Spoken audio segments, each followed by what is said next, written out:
we've got the incomparable Yosi Sargent in the house. How are you feeling, Yosi? I'm good. I Yeah. was expecting a little bit more cold here in DC, so I prepared. I've got like lots of puffy jackets, but it seems kind of like a mild spring afternoon out It's there. a very warm, weird, global warming winter week so far in Washington, D.C. But I was here, as we know, a week ago. You two are responsible for me being here again. So Oh, sorry. true. Which is fine. But when I was here last week, it was freezing. It was like 20 degrees or something. Let's tell the story, though. Let's but... tell the story. Yosi texts me. What day was this? Monday? Monday. And it's like, Brad, are you going to the OPE reunion? For context, today is Wednesday. Today's Wednesday. Is that correct? That was on Monday. This was on Monday morning. Right. The reunion is Monday in the evening. Yeah. Yosi texts me in the morning. Yo, I'm in town for the OPE reunion. Are you going? I go, no. My invite got lost in the fucking mail. So then Yosi's like, how's that possible? So then we figure it out. I get an invite. I get to go. It's great.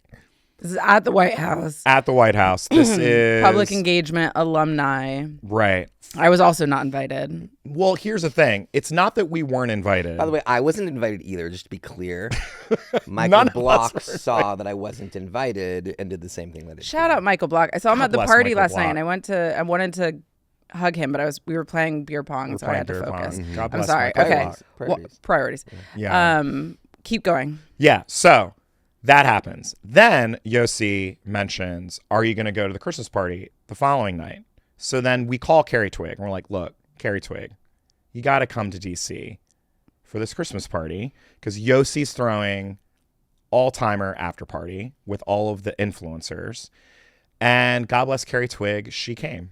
I mean, that is a beautiful... Yeah. Well, Yosi and I had been talking when I was in DC last week. Yeah. And he was like, you going to the influencer party next week? I was like, nah. Like, I'm not coming back. Getting the hell out of here. Going to LA. I'm going to have 33 uninterrupted days in LA, the most I've had all year long. I'm going to surf. I'm going to fall asleep on the beach. I'm going to really rest. It lasted for 3 days. Yeah. I was resolved I was going to miss you. Just to be clear, I didn't call to put pressure on you. That was I did. All Brad. I did it. No, I know. It was 100% Brad. I did it. And shout out Thank you. to Anthony Bernal for some last minute invites. God bless AB. I was also not invited to that. God bless. But called in some favors. And then here I am. And then I will resume my chill LA life. Yeah. Yoga. Yeah, it should be. Outdoor workouts. So what did we think of this holiday party? This is a very 1%er way of us opening our podcast. But I feel like this is like fly on the wall for people who don't understand how DC culture works. Sure. All of us worked at the White House would have to work these events. We would have to put together our lists of, for all of our communities. Carrie Twigg is putting white burly men with big forearms who are union guys on their lists. My favorite. You know what I mean? Yosi and I were putting artists and entertainers and cultural folks on our lists. And then a lot of our job was like, I remember Valerie duty, which was a whole thing. Interestingly, she never came to my parties. Is that right? I never had Valerie duty. I remember one year, this is iconic Valerie moment. One year, it was either the Hanukkah party or the Christmas party. I had Gwyneth Paltrow duty. And so Valerie was in, was it the blue room? The room with the tree. And then we would have to bring all of the top people, not just celebrities, but like mayors, governors, activists, etc. To Valerie. So Valerie stays there. You have to go into a sea of people, hundreds of people, while they're like drinking eggnog and like hobnobbing and be like, excuse me, can you come and say hi to Valerie? Really? Jarrett? And that's hilarious. It's great. It's a great job. And then the one year I had Gwyneth. So I found Gwyneth and Apple. They're very sweet, by the way. Anyone who says shit about Gwyneth Paltrow, I'm a big defender of Gwyneth Paltrow. I actually have gone to a couple parties at Gwyneth's house because she's really good friends with my friend John Gray from Ghetto Gastro. Sure. She just did a commercial for them. It's amazing. God bless. And so I'm occasionally his +1 at parties at Gwyneth's house. And I'm I've always never been just to like, Gwyneth's house. She's so cool, What- so she's down to earth. so cool. So cool. So I grab her. I'm like, hey, do you mind? Like, Valerie wants to say hi. She's like, oh my God, yeah, sure. She's like, totally normal. We go, and then she like says hi to Valerie, and then she just hangs out in the blue room. She like just doesn't want to go anywhere else. yeah, great. So I got to hang out with Gwyneth and Apple the entire night. Amazing. Because I had to keep bringing people back, and Gwyneth was just like, I'm just going to hang out here the whole night. It's great. I mean, this is clearly where all the best people are being filtered exactly. through. She knows like how to figured work it a out. party. She knows how to work a party. We're doing it again where our guest hasn't spoken for the Exactly. first No, I 20 just have minutes. a very different experience. I Yeah. didn't do any of the parties. You didn't. Oh. So I was only OPE for 9 months. Okay. You didn't make it through a holiday cycle. We were just at the holiday cycle. It was so early. because you were there day one. Day 1 through month 9, I passed the keys to CalPen. God bless. And Calpen Modi. What a legend. stellar human. And really good at his job. The closest experience I had to that was when we David Washington and I brought John Legend and team to the White House, and he came, and that was one of the first celebrities really to come in at that time. And we were walking through the West Wing, and we went up to the main concourse, and of course there's a grand piano in there. Oh, yeah. And John was like, "Oh, do you mind? Yeah. Can I sit down?" And started playing. Tickling the and ivories. people came out of the woodwork. Because it's like a priceless work of art. It's like from like John Adams' And day, the acoustics are kind of amazing in that room. Yeah.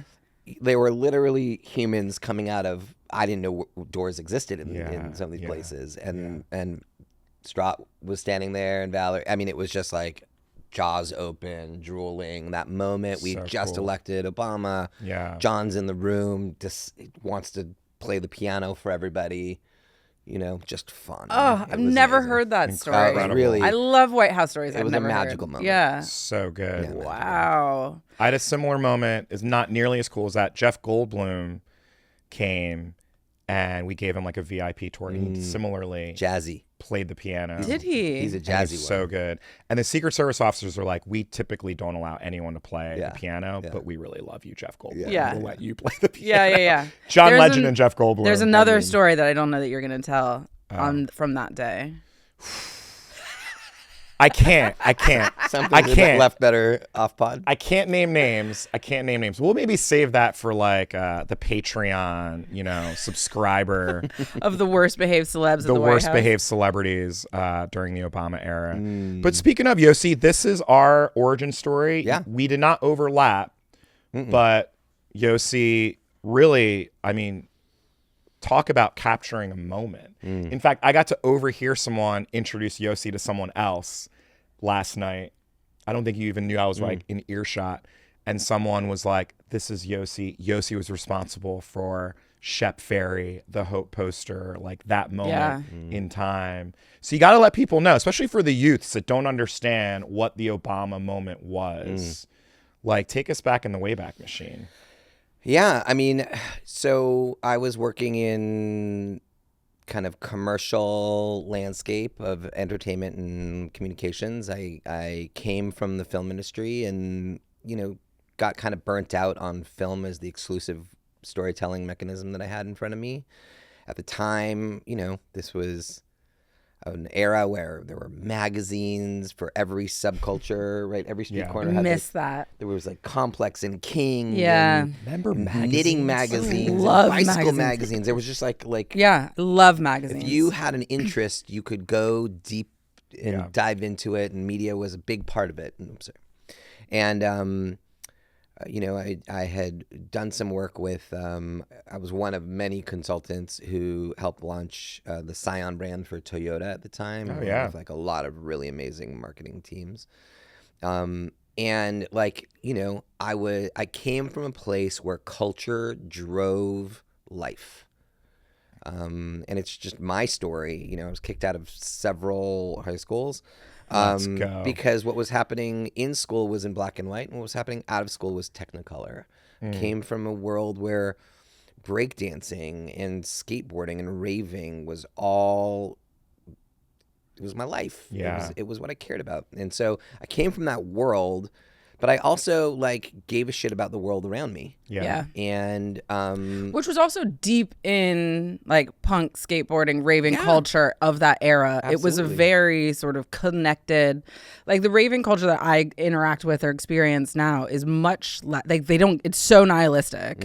But in that era, and when I was like even just too young to like participate, it was very altruistic and very Absolutely. like, Community driven. oh, this is Yeah. like Blur. and this is part of saving the world is like us building liberation 100%. bodies through music, through dance, through collectivity, and showing up and like trying to condemn all these broader systems. Yeah, Sorry. and like this is again when we were just having a conversation about hip hop, right? Like this is an era of hip hop where you know we would call it backpack hip hop, right? Like where the main values espoused by hip hop musicians at the time was all about liberation, was all about Yeah.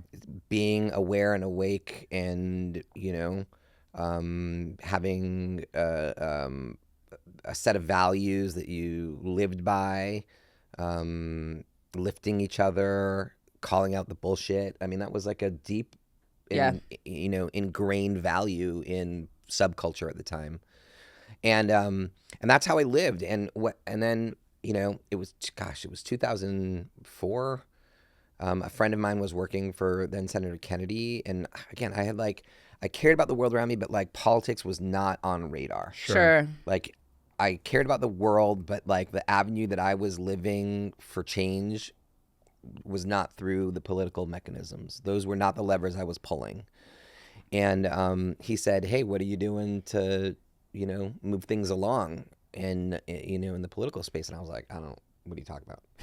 And Excuse me? You're like, I'm going and- to raves. Bro. Yeah. yeah, and he was Yeah. like, "Hey, but like we really kind of need you to pay attention to this stuff." And so I started paying attention, and I threw a party in Miami, you know, weeks before the end of voter registration, and I brought out a bunch of bands and musicians, and it was a lot of fun. It was, you know, and I heard Obama speak, and I was like, "What?" Yeah. When was this? This would have been 04? 04?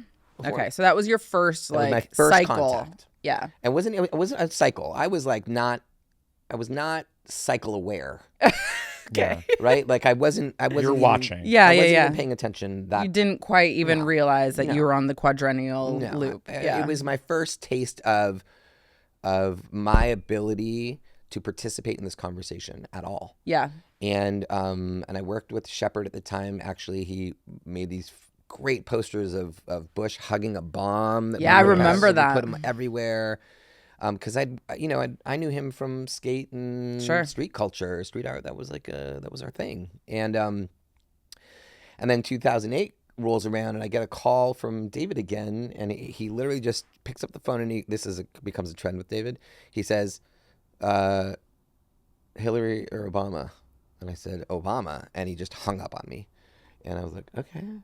And and little did I know, the next call that I was going to get was a call with I don't know if you know her, Debbie Meslow. Of course. So Debbie, Iconic. it was Debbie, it was Straw, it was a couple of people, and they were like, "Do you want to join us on the California team for Obama?" And I was like, "I don't." You were in LA at the time. I was in LA at the time, and again, I was working as a publicist, so I had lots of media relationships. I was moving things in Los Angeles, and they were like, "Do you want to join the team?" I was like, "I have no idea what that means." And Debbie's like, "We need the Long Beach Gazette editorial board and the Sacramento Bee editorial board," and I was like, "Whoa!" Who? Like, I love that's- Debbie. Debbie's that's what such you an think? OG. By the way, I love that Debbie's like, yeah, we need these editorial. That's what. boards. That's So that was what traditional. politics- That's That's what it the was. traditional way of doing it. And Yeah. I was like, all my peers give a shit. Yeah. All my people are moving shit, and Yeah. none of them read that, and none of them are paying Yeah. attention to that. And I was Yeah. like, I'm going to work for you, but I'm going to work out here. Yeah. Yeah. And so I grabbed two peers, my friend Diane, my friend Bim, and we were just like, what are we going to do? Yeah. And my friend Rob, and we were just like, what are we going to do? Because we got to do something. And we just started like engaging our friends. And we started like doing mini events, and they looked and they felt like what we would normally do ourselves. They didn't Yeah. look or feel like politics. Yeah. And then I called Shepard and I said, Shepard, Hillary or Obama? And he said, Obama. And I was like, well, why aren't you making a poster? Like, let's do something. Let's go. Yeah. And he was like, they don't want me. I'm a Can you imagine? street Yeah. artist and a graffiti Yeah. artist. And I was like, oh, yeah. Oh, they That's do. exactly what we want, babe. And I was like, they just don't know that they do. Yeah. And I called Dave and I was like, can I bring a graffiti artist to the party? Yeah. Yeah. And he was like, don't ask. yeah. yeah. just- yeah, It's Just such do a it. good, it's like the number one rule of organizing. And Just don't ask. I had no contact with the campaign itself at that point because Yeah. I was independently operating. And Shepard made a poster. His daughter was literally being born on that day. He was in the hospital. What? He was in the hospital with his wife in labor when he made that poster. And he sent it to me, and it said progress on the bottom, and it had the OPE logo in the logo. Yeah. And I said, he's kind of a Hope guy. Can we change it to Hope, and can we pull the logo out? And he did. And we went to print. I put it up. This is aging myself a little bit. I put it up on MySpace that night God Yeah. bless. and woke up the next day, and 6 of my top 8 had changed the picture. And I clicked through to one of them, and 4 of their top 8 Had had changed it. changed it. And I was like, oh, this is a thing. We all changed it. Yeah. Yeah. And On our MySpaces. Well, Yeah. it was Precious little MySpace and babies. Friendster. yeah, I never was still- Friendster was Friendstered. still going. Yeah. Friendster was still going. I did it on my BlackBerry. Mm-hmm.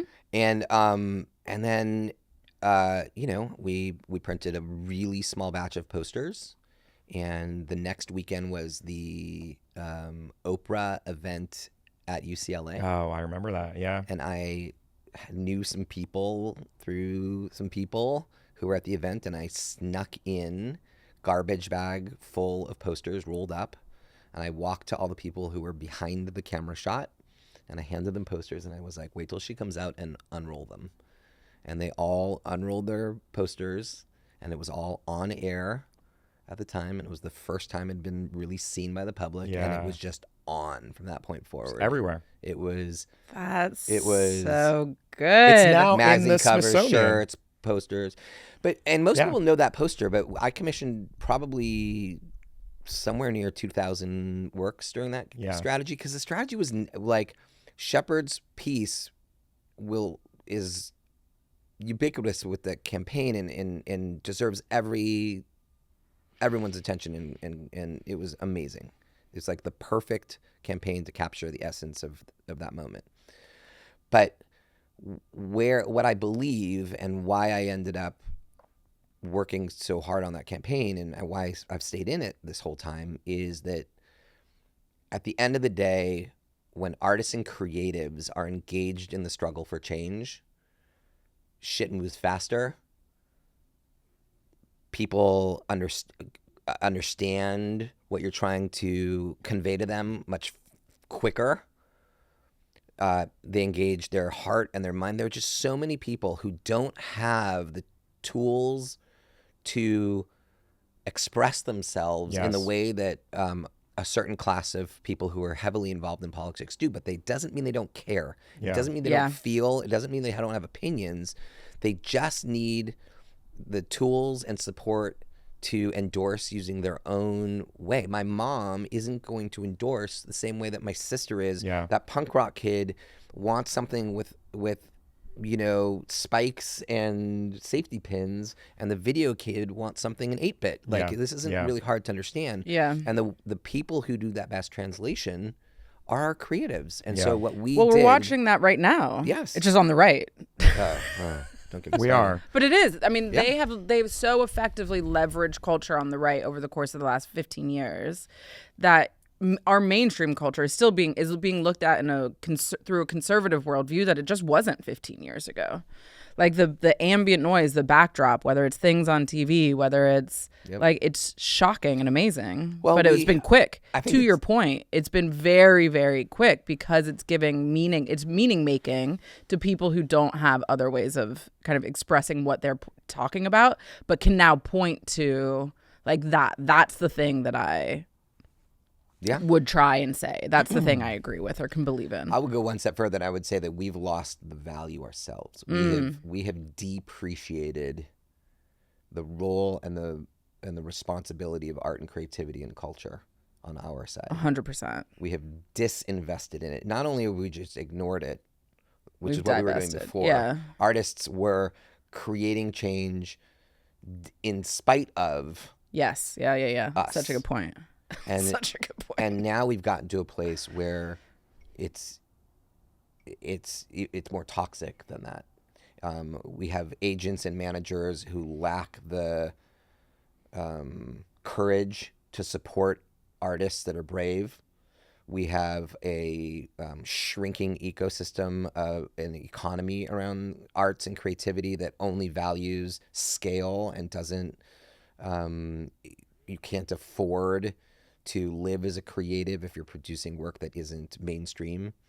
Totally. We have shrunk the universe of creatives. We have told creatives that their value is best and most valuable when they are attached to brands and branding and commercial enterprise of any kind. And not in shaping the way that people think and experience the world around them.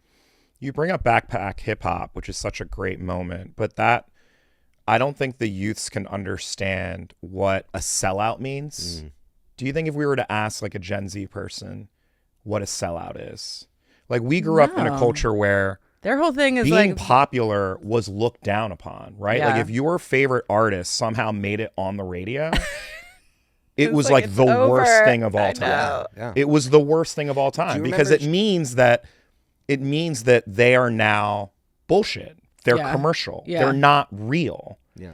And there is no, like, what is that for today? You know? I mean, there was a world, I remember like when you would show up to a party and two people were wearing the same something or other and people would be like, it's a nightmare. Yeah, it's oh a my nightmare. God. And now people literally roll in and they're all, it's like Supreme, right? It's like Louis Vuitton, unbelievable. It Well, and is- even like aesthetically, like this makeup shit, like Yeah. like I live in LA. I'm just like, why would you go spend money to make your face look like someone else's face? Yeah. It's so the lips and the thing, and people should do whatever they want with their bodies, blah blah blah blah, autonomy, yada. And the sort of way that we were hopeful, I think, that the internet and social media would democratize aesthetics in this way that it would lead to 1,000 different ways to be hot, 1,000 different ways to be cool and fashionable, and people are constant. And now every coffee shop looks the same, everyone dresses the same, everyone does their makeup. You're just like, why are we? It's actually narrowed so much. I mean, there was a world, there were always people who would find comfort in the pack, right? Like even the punk rock kids look like the punk rock kids, right? Like your pants aren't tight enough to be one of us, right? Like your shirt isn't long enough, right? Like sagging, the way that trends, right? Like sagging and all, right? Trends have are always how existed. we would, find our people, identify with, right? What we have now is we have found ourselves in a place where there is such a muddiness amongst these cultures where there isn't as clear of a definition between the punk rock kid, which I don't even think punk rock exists anymore. So this is like old dude Yosi talking here. Yeah. But like the world where, rave heads and hip hop heads and skate heads and fashion kids are all the same. It is become like a monoculture. In a way that like is really hard to define and find yourself and find your community and find your people. And to your point, it's not tied to a broader knowledge set. So like, a neck tattoo used to mean something. Like these things used to, if you dressed a certain way, if you were a member of a community, it also meant that you invested in acquiring a set of knowledge, that you participated in certain activities, that you showed up in certain ways, that you knew certain music, that you read certain magazines, you participated. And now there's like a real lack of depth, I think, or at least a lack of association between some of our aesthetic choices and like our cultural consumption choices, to the extent that there's meaningful cultural consumption that's even happening in the same I way. don't think that there is. I mean, not. We sound like a whole bunch of old people, by the way, which I fucking love. We I are. It's turning I into an mean, old millennial podcast. Is it? Oh my God. Are we fucking just love it. complaining? I'm not a I millennial. fucking love it. You're Gen Xer. You're Gen Okay. Xer, bro. So, well, wait. I'm gonna quote Saul Williams because, and this he was referencing Donald Trump, like 8 years ago. This is not even Trump right today, but his whole thing was like, we are surprised at Donald Trump. Like our outcome of culture is Donald Trump. 100%. Like this commercialization, this commodification, this, just sheer capitalism and materialism and misogyny and sexism, that is our culture. And so why do we find ourselves surprised at the leaders that we elect? And Did you're right. reality TV ruin? Reality television, Oh, yeah. commercialization, but also 100%. I think that what we're describing here too is what Yosi was saying, where it's like there were these beautiful, vibrant communities, and it was hard to learn about them and enter them. You couldn't just pull up your phone and get an algorithm and a song spat at you. You had to go to a record store and you had to do research. Yeah. You had to pursue your Earn culture. it a little You bit. had to pursue your culture and learn about it. You had to like go to the library and read shit Yeah. about it. You had to discover.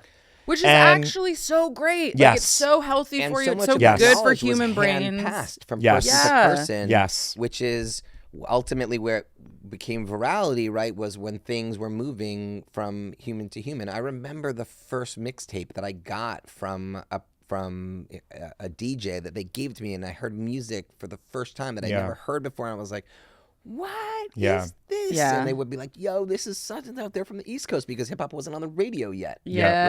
Right? Like, Yeah. the only way you found it was this hand-to-hand connection, and that's still, here's the thing, that still exists today. But the fragmentation of our media landscape, Yeah. and the fragmentation of even the means in which we communicate. We have people on WeChat, we have people on Telegram, we have people Yeah. on WhatsApp, depending on the culture and the community that you're a part of. People who are doing this on Discord, people who are doing this on subreddit. Yeah. People, oldies are still on the Facebooks, right? Like, or I guess oldies are still on the Instagram at this I moment. don't know. I Anyway, think Facebook, yeah. but the point is that this stuff still exists. Our political infrastructure hasn't caught up Yeah. with the pace and the scale and the diversity of the kinds of communications that we need in order to penetrate these networks. Yeah. That the goal today isn't mass communication at scale. It should be micro communication at scale. 100%. That the scale and the volume that we're producing content does not match the scale and the pace of content being consumed, and the diversity in which we need to create it. Because I'm not saying the same shit my wife is saying. She's not saying the same shit that my cousin is saying. Yeah. The sneakerhead is saying. And to not create is to not communicate. Yeah. Yeah. Man, I mean, how It's hell of a we slogan. have to we got to unpack a lot. Hell of a slogan. We I got don't to know if that was unpack a lot because Yosi's fucking. You're so good. You also had a real bird's eye view of this last election cycle, and you were also a part of the campaign. Or I don't want to speak for you, but you were really trying to help them. Speaking of culture, Yeah. really help them navigate. How do you in 100 days, right? I mean, that already. But Task Force was doing stuff from the like. One of the things you said that's really interesting is that you work in 08 and then you basically stay in. Oh, good point. Yeah. Brad, you stayed in too. Yeah. I left. I got the hell out of for Dodge, you. and then now I'm just like a little bit back in it. Now you're being pulled back. But so you've been building our infrastructure around how to communicate at scale and experiment and sort of watching it unfold, building in real time as the technology develops and diffuses. Like, I would say that I would frame it a little differently than tell us than this. everything. I would say that I play the same role that I did in 08. And Okay. that is, I am living on the outside. Yep. I am invisible to most people, and the work that we do is considered. The art world thinks of what we do as propaganda, and the political world thinks of what we do as cute. It is not respected. It is not valued. It is not funded. It is not centered. And when Is that changing? No. You don't think No. this post 2024 obsession with No, I think people are obsessed with influencers at this moment, and they'll be obsessed with whatever, all of a sudden everybody wants a new podcast because Joe Rogan, and right, so they get caught in the tactic and not the underlying and underpinning problem, which is that they don't understand that politics is where some of the people are some of the time, and culture is where everybody is all the time. Yeah. And if we engage with political people in political moments, we're getting a tiny fraction of the population in a tiny percent of their day.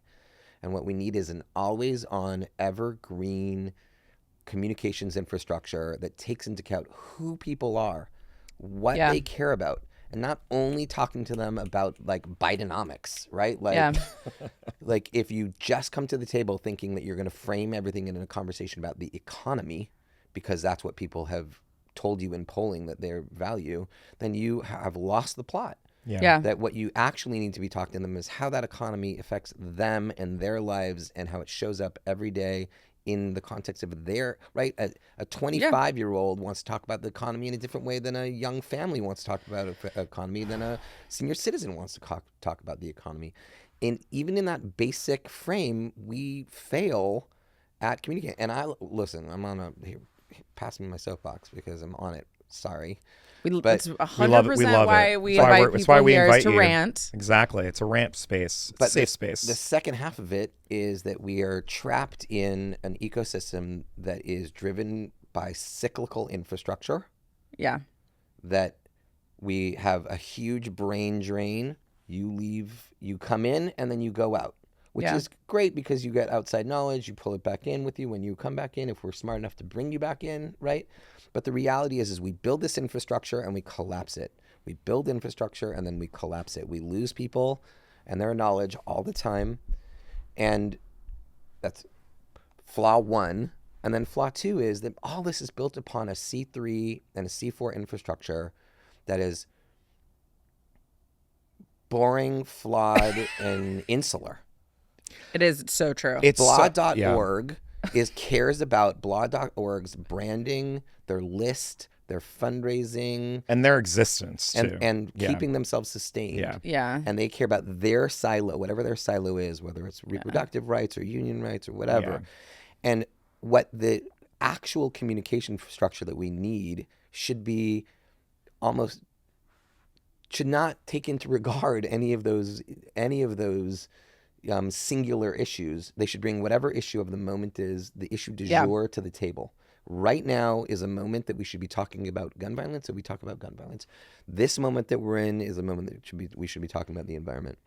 Unfortunately, I still to this day, when you said, what have you been doing on the outside, is I can't point to an infrastructure outside of the campaign infrastructure that is solid, that is supported, that is nurturing the next generation of smart communication on the left. I'm with you on all of it, but I'm going to play devil's advocate. Please. Because my very real feeling is that should not be done by nonprofit groups at all. No. Like they should just get the fuck out of that business role of to doing play. that work. Because I think what ends up happening is there are a lot of groups that try to do it and they get a lot of money to do it. And I think they fuck it up. Yeah, no question. Because of all the reasons that you're just describing. And this is going to be an interesting conversation. And I'm sure fucking our viewers are going to love this because we're going to start going after it to the root of it. It's not like the right has this. It's not like Joe Rogan or Charlie Kirk. I mean, they are just making the stuff. They're just creating the stuff. It's not entirely true. You think Joe Rogan, let's also be clear about Joe Rogan. Joe Rogan used to be fucking progressive. He was a Bernie bro. Yeah. You know what I mean? Like we ignored Joe Rogan for years and years and years and years and years and years. The right woke up and they're like, oh fuck, Joe Rogan. And then all of a sudden, Joe Rogan is a darling of the right. You know what I mean? But like he built that. It's not like a foundation or a C3 or C4 was like, let's give money to Joe Rogan and have him build this empire. Maybe Do you know not what I mean? Joe, but there is a ton of talent on the right that has been cultivated, invested in. I guess that's both from a true. C3, I don't consider C4, that but also culture. That's though. a very I think I of did them that. as like charlatans. That's a very you know what I I mean? did this version of it, right? Yeah. Like ignoring the like millions of dollars that goes into the like infrastructure on which it is built, right? Which is a very conservative way of looking at it, right? Like, no, the road that Joe Rogan arrived on was paved by Breitbart. It was paved 100% by a whole universe of people that actually looked at and I use Breitbart very specifically and a lot of the cronies because they looked at Hollywood. They looked at the two power centers on the left, Right. which were unions and Hollywood, Right. The people and the storytelling, and they went after them and they invested a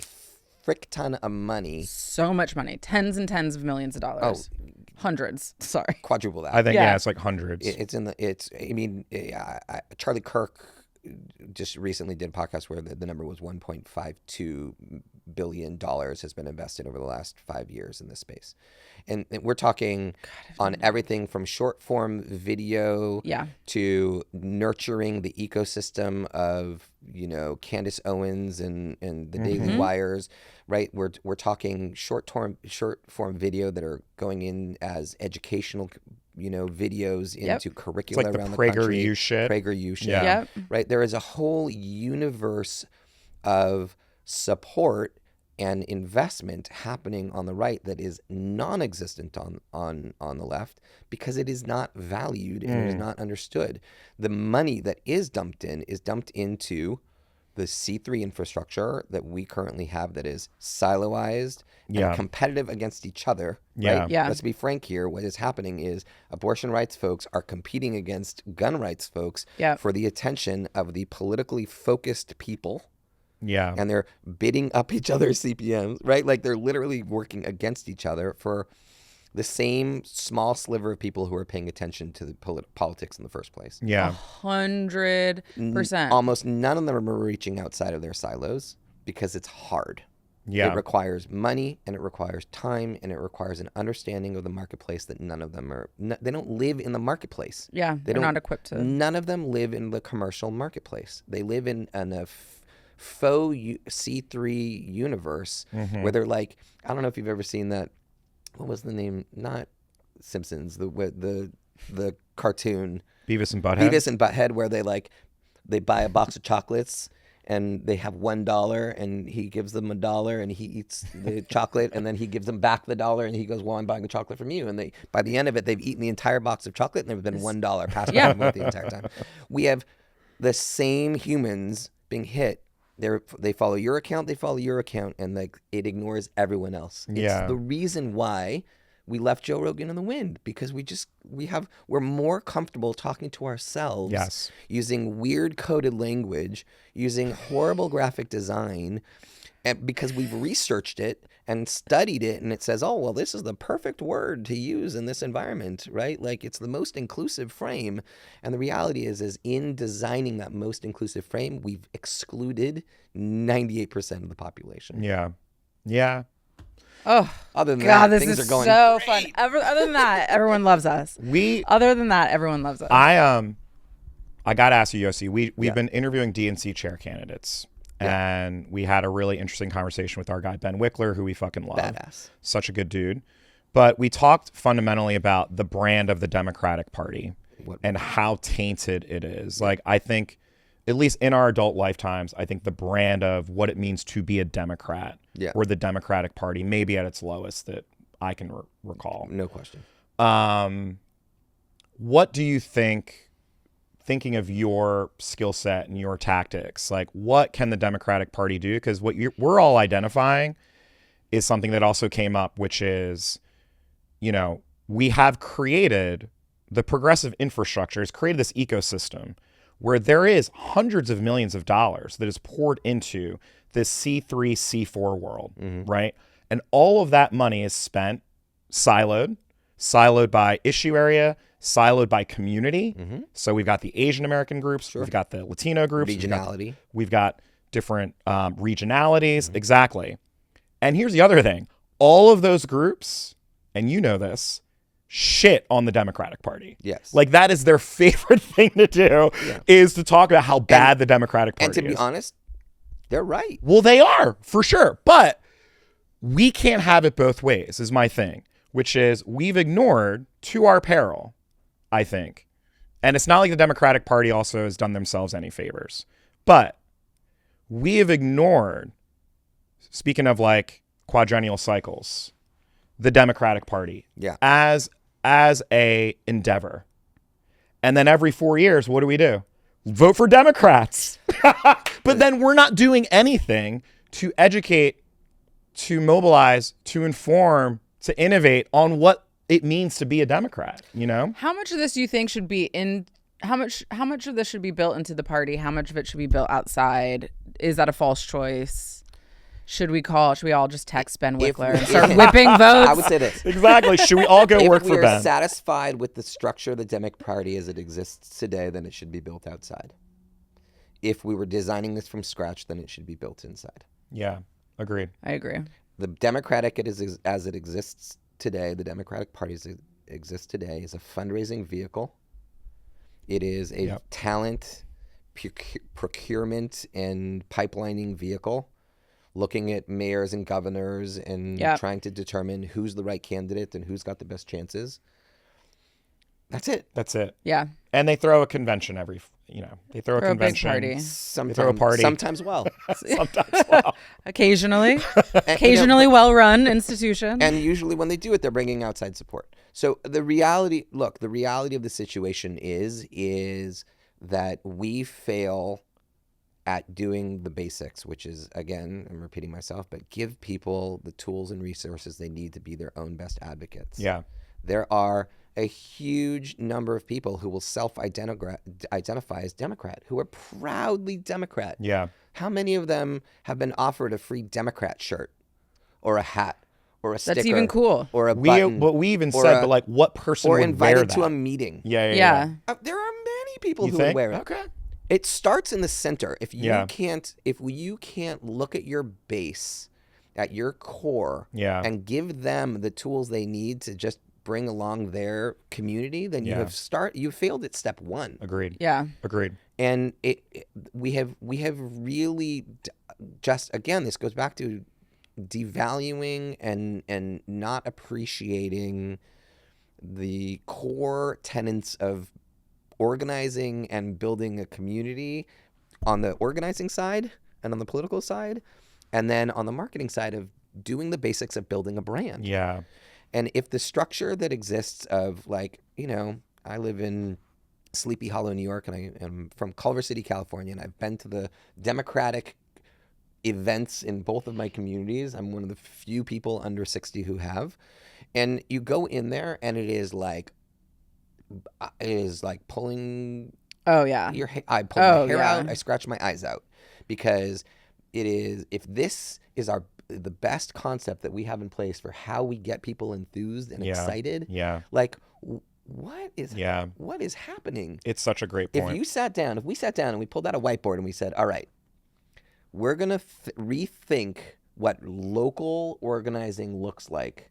Let's get some apps involved. Let's get some digital organizing involved. What should people be doing locally that adds up to and layers up to and ladders up to some centralized energy? And then let's top down think about what we can be providing down to the local organizing folks so that they can do their job well at convincing their neighbors to be a part of this thing. It would look nothing like it does today. The tech is there, though. Like Ben brought up Reach, which is an incredible tool. It's great. The campaign adopted it, started at the local level, now it's a national thing, and it's cool. If you have it. Reach is dope. So the tech is there, but you bring up a good point, which is the people aren't there, right? Well, and I think the willingness, like the capital to, both from a financial perspective, but also from like a time and talent perspective, it has not been invested in. By the Democratic Party. And to your point, the people who would be inclined to build such an apparatus externally are then competing with their peers for a limited pool of resources. we are also, to me, it's not a question of an app or a tool. Yeah. To me, it's a question of we have built ourselves, and again, this is that C3, C4 party infrastructure that I'm referring to. Even though we are Goliath, they are David in this circumstance. 100%. They are nimble. Yeah. They are untethered.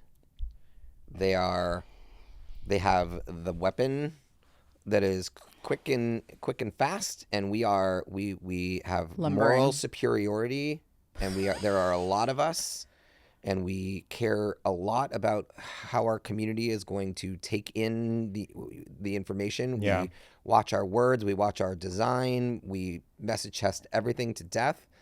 And then we interrupt people's YouTube experience with an ad, right? Like we interrupt people with an ad, by the way, that looks nothing like what they're watching, right? I may be watching video games, but I'm getting somebody holding a puppy, Yeah. right?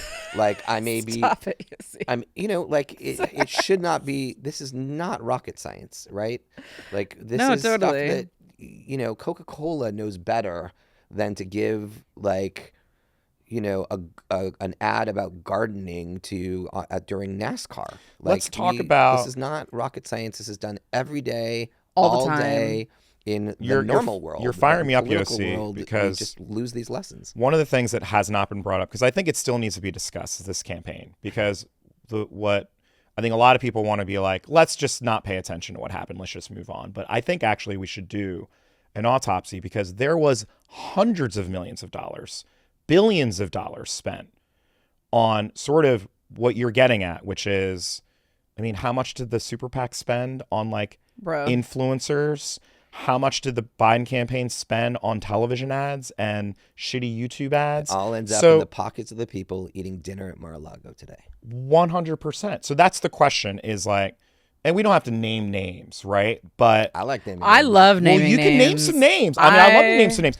My I point name names is- all the time. my Brad's point much is more we polite than talk I am. about how, and you are correct that, there's such little money. And I'll tell you why there's no money spent on really good art and really good infrastructure that you're describing is because I think we were so spoiled to think, especially during the Obama years, It's all that organic. like it's all going to happen organically, right? Guess what? None of it was fucking organic. None of it. Right. It's all a mirage. Guess who did it? Guess who did it? And it wasn't Guess just who me. did There it? were a bunch of us, but like none of it was organic. It's called Not organizing. organic. It's Yeah. called You organizing. You organize in the Exactly. creative community in the Yeah. same way you organize in the unions, in That's the right. same way you organize in healthcare, in childcare. We need infrastructure. We need people.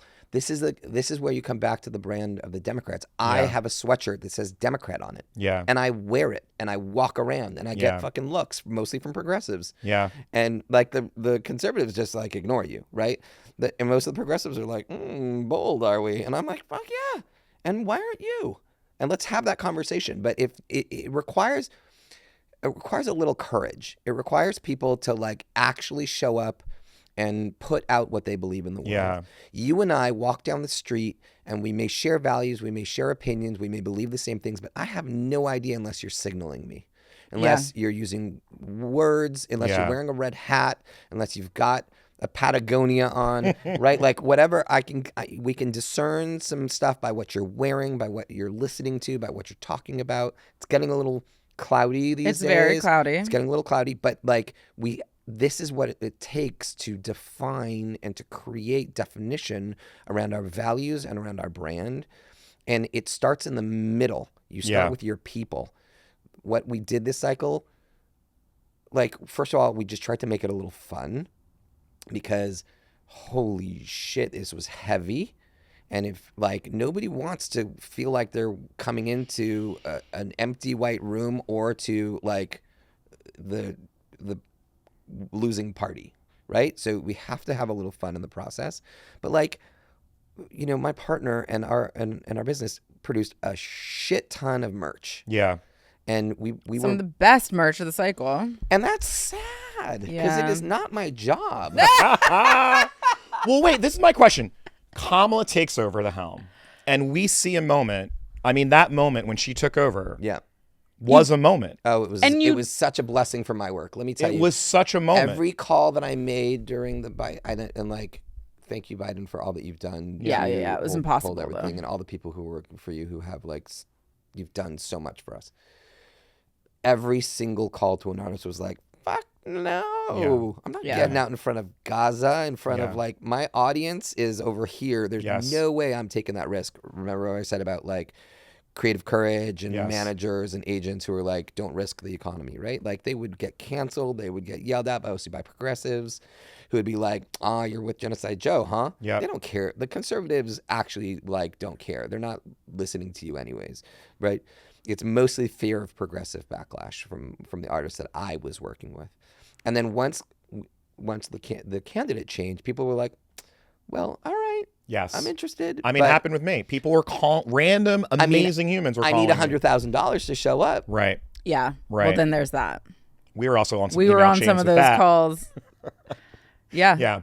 No, I'm so down to help you for $150,000. I will in a private plane. I will help you from Vegas. It's like cool. It speaks a lot to again. I go back to we have trained a generation of creatives who have forgotten about the true power that they hold, who don't really understand the traditional role of art and artists and culture in society. Agreed. And we have to go back to investing in that kind of education. This is long, slow organizing work that we're not investing in. Do we know, because the amount the Biden campaign spent on influencers was pretty paltry, because they gave Village like a couple mil, right? It was like $2 to $5 million. I also think the way that we're totally over indexing with these fucking influencers. I mean, influencers are great. They're a part of an ecosystem. Yeah. We are over-indexed on their role currently because the world is over-indexed on their role. Yeah. Right? But we are ignoring, even if we looked at the world of influencers, we are only looking at a thin sliver of the kind of influencers that were engaged in this cycle. Yes, agreed. That we ignored Twitch. We ignored, some would argue the podcast world was under-invested in. I actually don't know about the reach of the podcasts that were for the people that we were trying to engage. Podcasts were an excellent vehicle for them to reach the kind of people they were trying to Robert engage. Kennedy just nailed podcast politics. I mean, his ability to even get himself from 0 to 5, the number of my like lefty wellness friends who are like, just give him a chance. Just listen to this 3-hour podcast of RFK. This is 2 years ago. I was just going to say, this is not new. To your point, this is the like, Bernie bro. They did totally. Burning Man universe that did the full circle to the Maha. All my burners. My body is a temple. RFK came to Funny or Die like 6 years ago. Years ago. Perfect place. Wanted to do a Funny or Die video with us, and our writing staff was like, fuck that. They wanted to do like an anti-vax video. He was going to pay for it. And our writing staff was like, fuck this guy. We didn't do it. So that's the thing. Like RFK, this didn't happen overnight. No. Right? Like a lot of this before stuff. You're thirsty. Like we keep showing up in September and October. Did you hear people raising a flag and sounding the alarm about Maha from the campaign side at all? No. Did you hear anything? Maha? Make America healthy again. Oh, Make America Healthy Again. The fact that I don't know what that is. God I mean, I should tell. Like 100%. We were seeing it. We were feeling it. Everywhere. It spiked clearly like a month and a half, 2 months before, where there was clear investment. I mean, the perfect ribbon version of this was the Mike Tyson fight with Paul. Yeah. They're walking out on stage wearing Make America Healthy Again hats. Yep.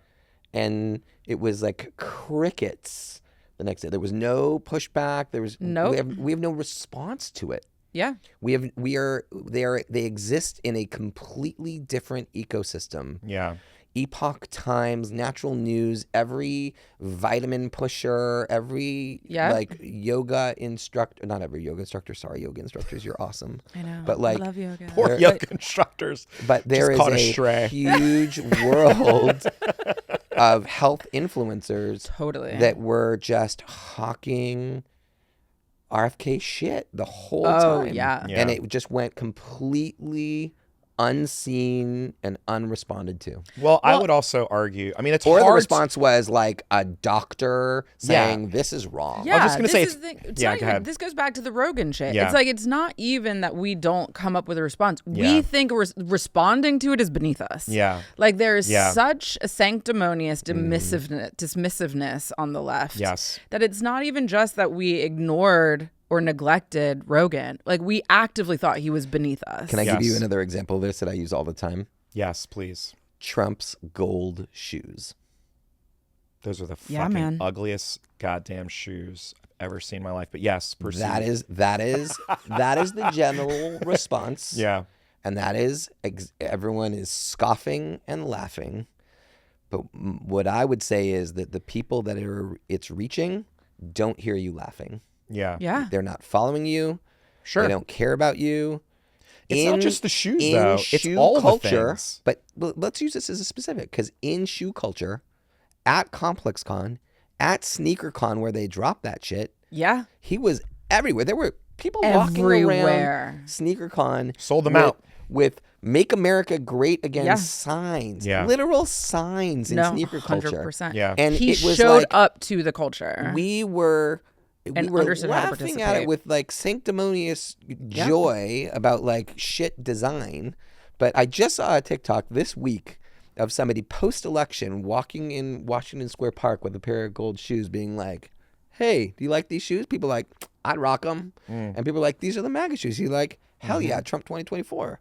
Like the culture, the tool to get to that culture, they're taking the steps required to reach and to engage the people that they want to reach in deep and They're meaningful trying. ways. And understanding the form. Sure. Because this is something we've talked about a lot, that Kamala, we give her credit for going on Call Her Daddy, but she made Alex come to DC, built a set, talked to her for 40 minutes. Yep. Like broke the form and asked this creator who's built this extraordinary thing to break form and to participate on Kamala's rules. Fine, I get it. She's really busy.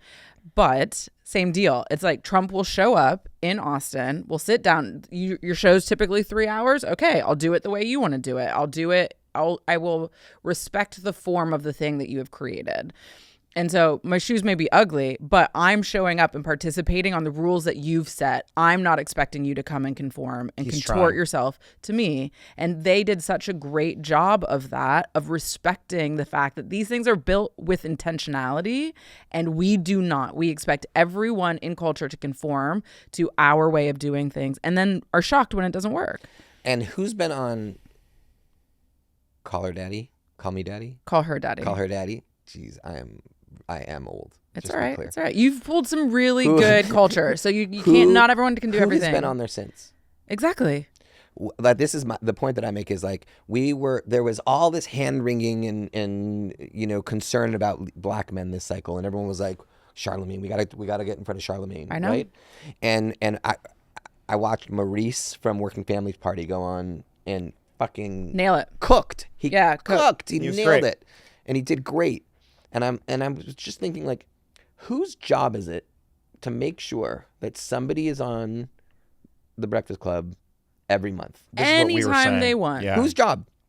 Well, that was Yeah. the crazy thing about But, Rogan. I mean, like literally, Yeah. is that in the party? Yeah. Yeah. Is that in one of our like issue verticals? Because then what's going to end up happening is like, the abortion rights, repo rights crew are going to be like, no, it's got to be somebody who's a repo rights advocate. Yeah. Yeah. And then the environmentalists are like, no, it's got to be an know. environmental person. I know. But the reality is we need to be living in these spaces in a coordinated and efficient way, and there need to be cross collaborations happening, but there is nobody who holds that responsibility because the party has failed us. This should be a party responsibility or a movement responsibility, and it is none. It Clip can't it. be. Clip Yeah. it. It can't be all. There's the clip. I agree with everything you said, but I think the one part that I am bumping on is it's so easy to place all the blame at the feet of the Democratic Party. And the reality is all of these fucking groups could have figured this shit out. Like they're independent thinkers. They got real money. A lot of these organizations got real money. They they weren't doing the same kind of building that you're describing. It can't all be put at the feet of the Democratic Party. Twigg and I were saying this about Rogan, which is a really great point, Yosi. It's like, okay, Kamala's not going to go on, but who else can go on? Think of all of those surrogates from the Kamala campaign. You tell me that you couldn't get one motherfucker to go on Rogan and like talk through some shit. Did you guys see Pete? Did you guys see Pete on Jubilee? Pete was great on Jubilee. Yeah. Like Pete was first of all, the great on fact Jubilee. that somebody went on Jubilee. Was a win, right? That was like that's a YouTube centric show with social offputs off of there, but like. It was having a moment. It was cresting right when that happened. Destiny went on there. I mean, Destiny's the worst, but Jubilee. But who the fuck? But per what you're saying, who the fuck else do we have? Who the fuck is Hassan out and there? Destiny are like our two outbound communicators to an entire generation of people that do not give a fuck about even Pete Buttigieg. Yeah. Right. Like but Pete was great. But the point I'm making is it's not Cap. It's not the unions. No. It's not like, I would love not to shit on the Democratic Party, but the Democratic Party just has to stop being shitty. Agreed. Preach. I'm with you. And here's the thing. We're asking, I think, I don't disagree with your point, Brad. And yet I also think that we're asking a lot of issue-oriented groups that are designed to push litigation, are designed to craft legislation and advance legislation, to then also be creative agencies. Like, get the people who do that instead of asking people who are linear and good at one particular thing to do something that requires a really fundamentally different way of organizing your brain and thinking about the world and interacting with the world. Like that, it might be too much and might just further entrench our C3, C4 infrastructure if we build it in the issue advocacy world. Like, let them do their thing. Let them care about state legislative strategy. And let them care about and end gun violence. Your job is to end gun violence. Yeah. Exactly. And like, don't take your eye off of that very specific bulb. We have just allowed this other layer or this other part of the ecosystem that should have been built to either completely atrophy, to like, again, think like, oh no, it'll just happen. We've continued to perpetuate this myth that because Hollywood is filled with Democrats, that it is somehow now producing a liberal product or a progressive product, which it is not, and not what it is designed to do, and not what it's been, and has been actively pushed to the right over the course of the last generation in a way that is both by design. Andrew Breitbart, you go back and you read any of his stuff, and it's very much just like the left wins because they know how to control narrative. Yep. And as soon as we start investing in narrative, we will win. Like, he knew it. The writing was on the wall. He was just like, we are Bannon out here, just like, we're not in a civil war, we're in a cultural war. Like, this is a war waged in culture. And they have figured out not only how to build it, how to fund it, how to keep it perpetuating, but also how to expand it and grow it and pick up the places where we neglect. Sure. Pick up the low-hanging fruit of people that we have overlooked, people that we have talked down to, people, whether they're creators like Joe Rogan or they're people who felt completely disengaged like the Bernie Bros. Yeah. Yeah. And they also had, I mean, let's also be clear too. This is also about Trump, right? Because the Republican Party... And then you get lightning in a bottle candidate like Trump that just... The Republican Party doesn't know how to fucking do any of this bullshit. Yeah, but we could say the same about Obama. I just want to be like... amazing candidates come once in a lifetime on both sides of the aisle, and they can either... The people who support them can either take advantage of the opportunity and build new pathways to success, or they can come and they can go. And unfortunately, a lot of the Obama energy... I look back to OFA. Yes. I look back... was like tamed. Wait, talk about that for people who don't understand, because Twigg and I have referenced it a couple of times. Yeah. But what I realize is we've not actually done a little bit of like an autopsy on that energy that you helped create with Shep Ferry, with all of these artists, with music, with culture. It was a transformational moment in American politics and American culture. Where did it all go? I think a lot of the people who were orchestrating it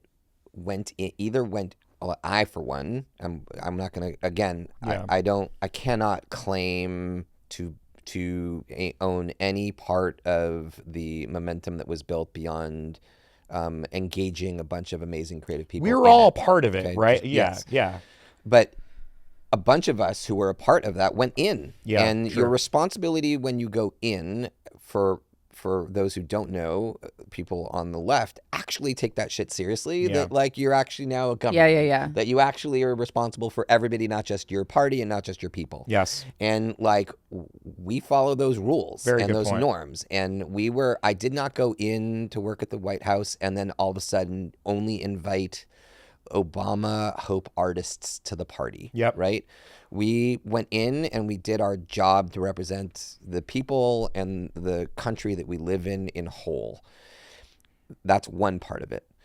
And a lot of the people that were a part of building that momentum, again, this is that campaign structure that we build and then those people disperse and they go everywhere. Some of the people went out and made amazing things happen, right? Blue State Digital came out of that era. Sure. We had a transformation in the all the tools that are available for us today were a direct response to the campaign structure, that the stuff that came out of that campaign continued and lived on. The organizing effort got sucked into OFA, and it was which is organizing for America. So Obama for America is the campaign infrastructure. President Obama becomes president, he wins, and instead of what traditionally happens, which is all the sort of lists and all the sort of activists then get routed into the DNC, the Democratic National Committee, the Obama folks decided that they were going to set up a parallel democratic organizing institution called Organizing for America because they didn't trust or believe in the DNC, and so they wanted to keep their things to themselves and their people to basically engage in a separate way. Because I did get some feedback from when we referenced this from some folks who worked at OFA. It wasn't just that they didn't trust the Democratic Party. I think that there was a very real belief that you had to keep these volunteers organized on issue-driven things. So it's not just we're going to keep all these fired up young people and now we're just going to get them to elect Democrats, which is what the Democratic Party is, as we discussed. That is its primary concern. We are going to recruit candidates and we're going to get them elected. What Obama himself and Pluff and all those guys and Carson, their idea was, we got to get big shit done. We got to get healthcare done, which was the number one thing. We got to get a Recovery Act done. We got to get climate done. So the Democratic Party doesn't organize typically around issues. So that was, again, in recapping, Barack Obama would have made the Democratic Party would have done whatever Barack Obama wanted. So spare me that. Like, I don't buy that for a second. No, if the they point was had that wanted to say the Democratic parties weren't set up to do that kind of work. So we're going to set up a brand new organization from right. I understand. I know that that's what they did. I'm saying the idea that they did it because the DNC couldn't do that, to me, is the DNC would have been whatever. They could have set up the DNC however they wanted. They could have fired everybody and said the only people that we are hiring brand new people who are organizing people around issues. You are only allowed to use the list in this particular way. The executive director of the DNC reports into Pluff. Sure. You are like, that's... I think an elegant answer for I think a shift truth. had started at that point that we just haven't come to terms with yet in a lot of ways, which is, what did Trump do the day after he won his election? Do you guys remember literally the day after he won? No. He announced he was running for re-election again. He started his re-election campaign literally the next started raising money for it. And he started raising money and he started spending money. Yeah. We are now in a 24/7, 365 campaign environment. The structure that we live under, that the DNC currently operates in, that OFA could have been an antidote to, but wasn't really an antidote to, because they were still operating under campaign cycle and getting shit done for a governing body. Right? Their goal was to get the goals of the governing body achieved. Right? Healthcare. All that stuff. Sure. As opposed to a perpetual energy building engine that is in a perpetual persuasion, perpetual engagement, and perpetual fueling state.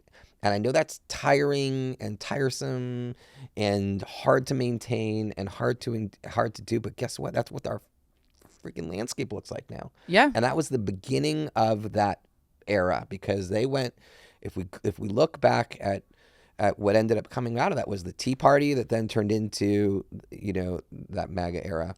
It started then and it hasn't ended at all since. It's grown exponentially. And where we we have in a lot of ways sidelined our organizing bodies because they're a threat to the power of the DNC. In a lot of ways, I look at Invisible. I look at I look at some of our C3 partners and allies out in the world who are doing amazing organizing work. We sideline the organizing and we sideline the artists and the creatives because we're not in cycle yet. And then when we get into cycle, we pull them back in. And we have a very transactional relationship with them. Yeah. And we show up on the Breakfast Club and we show up in the communities at that last minute. And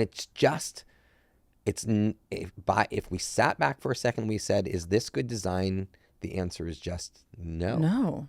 The answer is just no. Yeah. And so what we need is leadership who understands that the media landscape has changed, but it's not just the media landscape. It is the campaign landscape is different today. Yeah. And what we need a healthy media and engagement organizing ecosystem that are not separated, but are actually the same. These are not two different structures. Digital doesn't live separate from organizing. Organizing doesn't live separate from communications. They are all one force to create an engaged community so that when you identify that amazing candidate that shows up, that they're not starting from scratch in a community, but that there's already a receptive group of people who are just waiting, insert candidate ready to roll. Yeah. And we do not have that infrastructure in place today. There is, again, I go back to whose job is it? Yeah. Is it the state parties? I mean, I think it's some states. I mean, Wickler's a perfect example. Like there are examples Name where Wickler's shit is counterpart happening. in 4 other states that are so sorry Democratic state leaders. I know you should go to the ASDC. I'm just saying that I am the tactics. I'm with you. And the tools. You're not wrong. And the skill sets that we and the funding that we need to build this infrastructure is bifurcated, segmented, and minuscule. And creating a disaster. Not enough money. It is spread out in the wrong places. Sure. And we are the way that we do it. There's a huge brain drain, and people who are really good at their jobs from the creative community walk in and they see it and they go, "I want nothing to do with this," and they sprinkle a little creative dust every couple of 40 years, and then they walk away. Well, what you're saying, this is exciting. I want to be mindful of your time, and I'm going to wrap it up because what we're kind of getting at, which is not where I thought we would end up, which is exciting to me, which is to say that I think we're all in agreement that a lot of this should reside within the Democratic Party, right? And what we're saying, especially with this DNC chair race, because we just had Ben on, is that this has to be a function and responsibility of the party. That you can't necessarily... Best case scenario. Right. If they're going to do it well. And commit to it. It has to be valued by the party. Yeah. This is where I differ. I don't think this needs to live inside the party. In fact, I think it'll die on the vine if it's inside the party. Okay. What it needs to be is it has to be valued by the party. There needs to be... in the same way that there is a fundraising universe that lives outside of the party that does the actual fundraising for the party. Yeah. It's because they say, we bestow upon you the power to do the fundraising for this universe of Democrats. They need to, that same relationship needs to exist with the creative community and with the culture and the cultural landscape, which is, we understand that we're not the people with the skills and with the relationships, and we don't maintain it. We don't stay in it. We're not there. We know it needs to be done, and this needs to happen. And when they do that, then all of a sudden the foundations show up, then and the people donors show up, and the donor advisors show up, point. and the infrastructure shows up, and it becomes part of a healthy ecosystem that is sustainable. Yeah. That is endorsed and valued. It's in the same way like an NEA grant is. No one's funding their art universe off of an NEA grant. Right. But an NEA grant comes in, and then all the other people go, "Oh, this is something worth paying attention to." Yeah. And what we've gotten is signals from everybody in power over many years that says this is actually not something that's important to us. It's so ironic too, not to bring up Obama again, but it's so ironic that what does the former president decide to do? Start a production company. Well, it's not ironic at all. That's what my point is. Like the former president, how can I have the biggest mark? Yeah. In my culture. post-president life, culture. I'm going to set this up. And yet, for some reason, no one saw that as a sign that we should also be investing in that work, you know? And he's apparently been convening people and trying to like get to the bottom of why there is such a lack of interest in progressive, like progressive funder spaces to really build and maintain and invest in a progressive media landscape. But it's like I would love for him, or I mean, we should have him on. We should. No, I'm serious. Like Barack, we should have him on because I think that this is his work. So I'm sure he has a lot of ideas and thoughts on it. You know, I think there are we have really smart, we have really talented, we have really creative people who share our values, who share our vision, who understand what it takes to do this work, who have felt like this is not their responsibility. This is somebody else's responsibility. Yes. Yeah. They have been burnt out. They have been living in a zero-sum landscape for a long time. And I think that with very, very little investment, you will get a whole beautiful, thriving infrastructure of culture that will look like the Democratic Party should look. Yeah. That it will center brown, black, BIPOC, white creators. White. We love whites here at Twigg. We love the whites Jenkins. at Twigg and Jenkins. Listen, as a white male, I know my place in creation, and that like we lift and we elevate good quality stories that look like the communities that we're representing. And oftentimes those communities, I'm not the right person to tell those stories. I know the stories that I need to tell and the communities that I need to engage. And there are other people who need to engage other stories in other communities.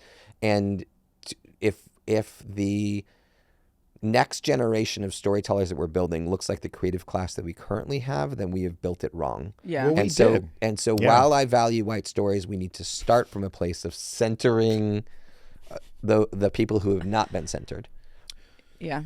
Period. God bless. All right. And this has been you're such a legend. I'm just like, to be clear, I'm extremely hopeful. Like, we have not been we have not been in a place where people have seen and smelt people are starting to smell the fact that our shit stinks. Yeah. And I have not seen this amount of reflection in a long time. And it makes me, do I expect the dollars to start flowing? I do not. Although they've got my email if anybody has some money they want to invest here. Yes, you know how we only take a little bit off the top. Task force. So. But we are in a place where we can actually change this, and we have to. We have no choice. I mean, that's the other part. It's like we have no choice. Yeah. So. And I know that you two are going to be on the front of the line. So we're gonna have Barack on. He's gonna fix it. Yeah. Well, he's gonna do that signaling of like, give these people the money. Exactly.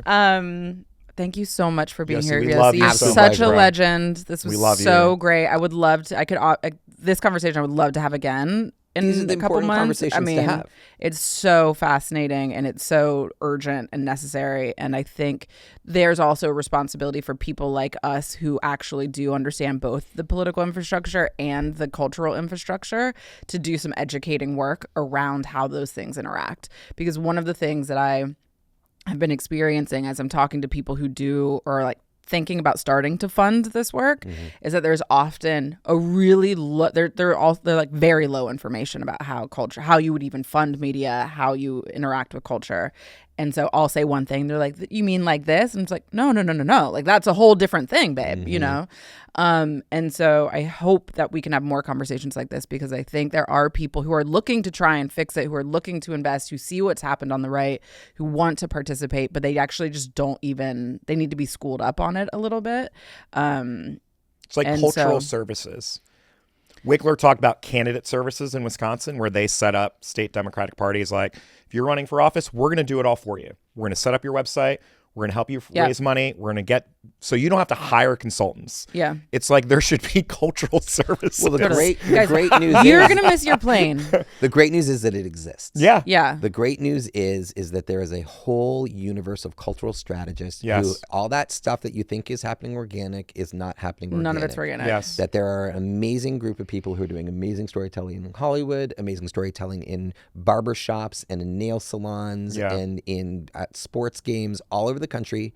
They're just doing it in spite of a lack of investment. Yeah. And just imagine what they could do if they had that investment. Totally. All they need is a little bit of curiosity and a little bit of courage by our funding class and by our democratic elites, the folks who have been bestowed upon them, the power to make these decisions, to just open their aperture a little bit, Yeah. and to see that it's going to take both politics and culture to win. And once they make that choice, then they're going to start to see that all these people exist, all this infrastructure has seeds that have been planted Yep. that just need to be watered and nurtured, and they will grow into a big, beautiful, complex landscape that will help us win. Yay. All right. Get the hell out of here, dude. doing You're going to it. miss your flight. Okay, bye. God bless you guys. Peace, peace. And I'm out.